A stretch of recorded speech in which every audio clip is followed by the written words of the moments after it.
Questions लिखे गए। भाई नहीं, एक तूने एक्सपेरिमेंट देखा था वो, कि उसने बताया था कि जो फ्यूचर वाली चीज़ें हैं ना वो पास्ट को चेंज कर सकती हैं। जैसे फ्यूचर की चीज़ें पास्ट को चेंज हाँ, जैसे डबल स्प्लिट एक्सपेरिमेंट था ना, उसमें लेज़र रे उसको ना इस तरह से डिवाइड किया गया था लेंस से कि ना वो एक डिटेक्टर पे जाएंगे ना, तो वो मतलब 3-4 डिटेक्टर लगे हुए थे। एक वाले डिटेक्टर पे ना वो पहले पहुंचेगी बजाय 2 डिटेक्टर के, और चौथे वाले पे अलग डिटेक्टर था वो। अच्छा। तो मतलब वो ये था कि ये पता करने के लिए था कि अगर जैसे वो वेव की तरह बिहेव कर रही है, एक डिटेक्टर में वो वेव की तरह दिखती है, एक डिटेक्टर में पार्टिकल की तरह दिखती है। तो कहते हैं अगर हम वेव वाली आउटकम को देखते हैं ना, तो वो जो पहले वाले डिटेक्टर पे आई थी ना वो पहले ही वेव कर देता था, और अगर हम पहले वाले पार्टिकल पे देखते हैं तो पहले ही पार्टिकल कर देता था। तो उन्होंने ये निकाला कि तुम्हारा जो पार्टिकल है ना, तो उन्होंने ये कंक्लूड करा कि एक्चुअली में जो ये इंफॉर्मेशन है ये फ्यूचर से पास्ट में ट्रेवल होती है। बट लेकिन जैसे कि ये चीज़, ये जो है चीज़, ये काफ़ी सारे लॉज को वायलेट करती है। जैसे कि सेकंड लॉ ऑफ थर्मोडायनेमिक्स जो कहता है एंट्रोपी हमेशा बढ़ेगी, तो ये उसको वायलेट करती है। हाँ। और भी काफ़ी सारे लॉज हैं कि डायरेक्शन एरो का एक ही डायरेक्शन है, तो उसको पीछे नहीं जा सकती नॉलेज। तो फिर ये प्रूव किया था बाद में कि ये एक्सपेरिमेंट गलत था, और इसके ना जो रिजल्ट्स थे वो हमने बायस्ड उठाए थे, हमने वही वाले रिजल्ट उठाए थे जिसमें ऐसा हो रहा था। बाकी और भी रिजल्ट थे जिनमें नहीं हो रहा था। चेरी पिकिंग करी थी एग्जैक्टली रिसर्च में। तो मैं अभी यही पढ़ रहा था, जैसे कि हाँ, थ्योरी ऑफ एवरीथिंग में जो है स्टीफन हॉकिंग की बुक है, उसमें बता रखा था कि जो यूनिवर्स की बिगिनिंग है ना, उस टाइम पे कोई लॉ एप्लीकेबल नहीं रहता फिज़िक्स के जो अभी हमारे पास हैं। तो फिर मैं ये सोच रहा था ज़रूरी नहीं है कि जैसे इन्होंने बोल दिया कि थर्मोडायनेमिक्स का लॉ वायलेट हो जाएगा हमें पास्ट में ट्रैवल करने के लिए। अगर उस टाइम पे भी कोई लॉ एप्लीकेबल नहीं था तो हम किसी लॉ को वायलेट करके हम चल भी सकते हैं। लेकिन लॉज बने हैं फिजिक्स के लॉज पार्टिकल्स की इंटरेक्शन की वजह से। उस टाइम में पार्टिकल ही नहीं थे। बट फिर भी जैसे एंट्रोपी बढ़ती रहनी चाहिए थी, जो बेसिक लॉज है थर्मोडायनेमिक्स से वो वाले लॉज वायलेट हो जाते हैं। इवन तो जो ब्लैक होल की कंप्रेशन है ना बहुत ज़्यादा, उसके अंदर भी ये थर्मोडायनेमिक्स से सेकंड लॉ वायलेट होता है, एंट्रोपी कम हो जाती है।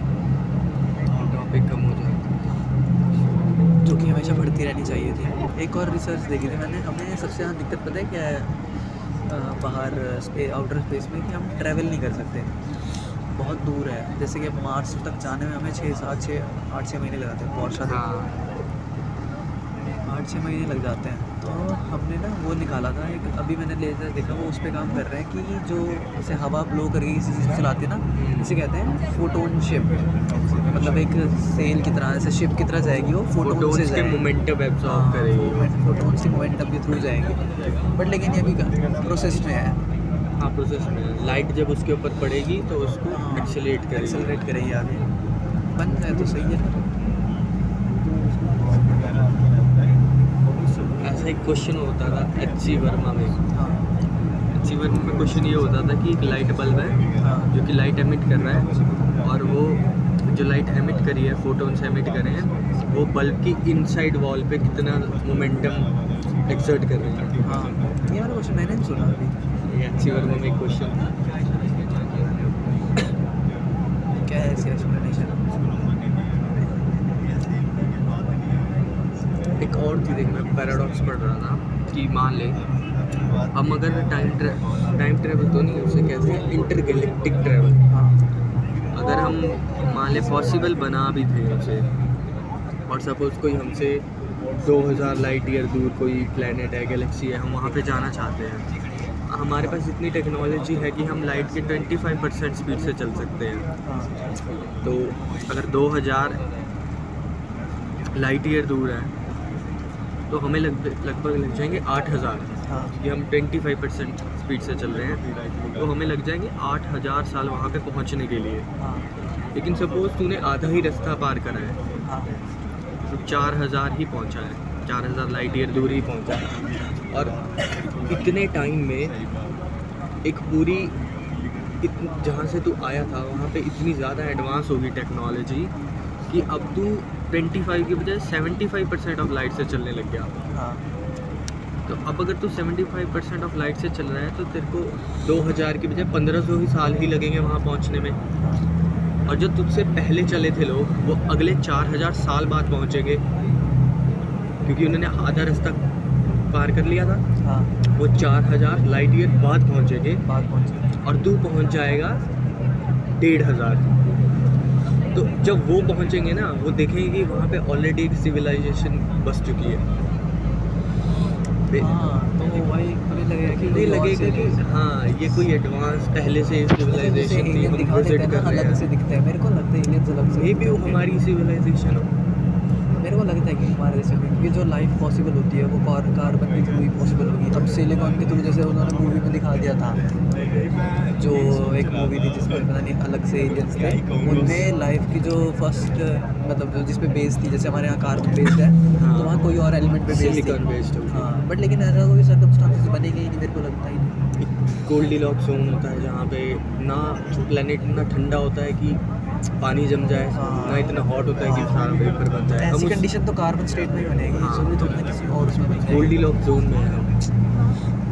तो मेरे को लगता है एलियन वैसे होते होंगे बड़े खोपड़ी वाले, मतलब अपने से मटेरियल में फ़र्क नहीं हो सकता।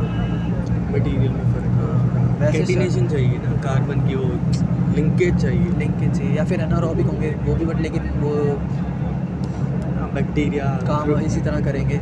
प्राइमोर्डियल लाइफ जैसे मैक्सिको में दिखाए हैं एलियंस, वो बड़े बेकार से दिखाए हैं, प्रोस्टेटिक ही लग रहे हैं, वो वही इमेजिनेटिव फिक्शन वाले एलियन थे। फिक्शन वाले एलियन दिखाए हैं। और जो उन्होंने स्केलेटन और वो दिखाए हैं ऑर्गन समझ ही नहीं आ रहे क्या चीज़ है, उन्होंने कोई जस्टिफाई नहीं करा।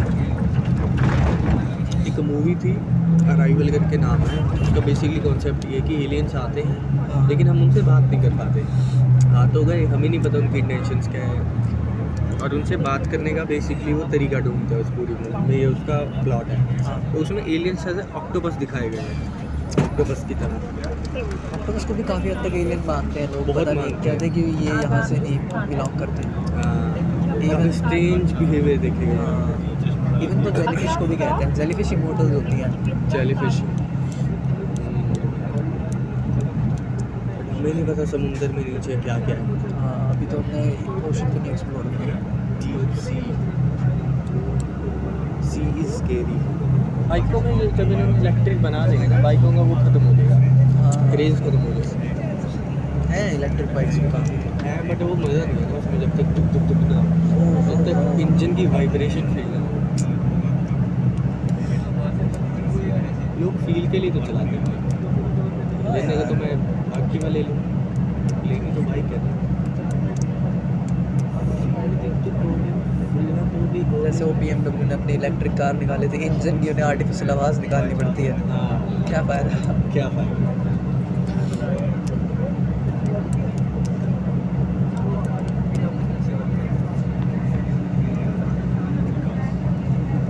दुनिया ऐसा लगता है जैसे और ज़्यादा अपसर्ड होती जा रही है, दुनिया अपसर्ड क्योटिक होती जा रही है, एंट्रोपी बढ़ रही है।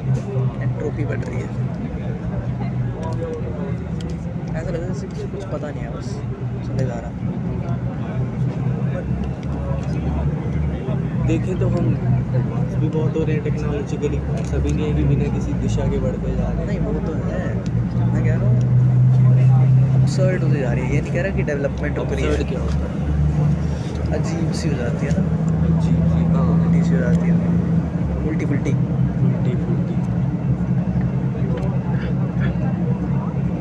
पता फिलॉसफी है क्या आ रहा है लोगों लोगों के ना बिलीव्स टूट रहे हैं थोड़े थोड़े, मुझे समझ आ रहा है कि हाँ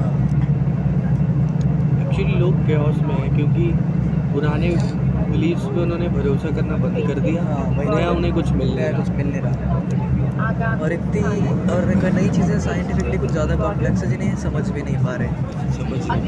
तो ये इनके दिमाग में क्योस पैदा करती है, ना इधर के ना उधर के, तब ये काफ़ी ज़्यादा बीच unfair- मजार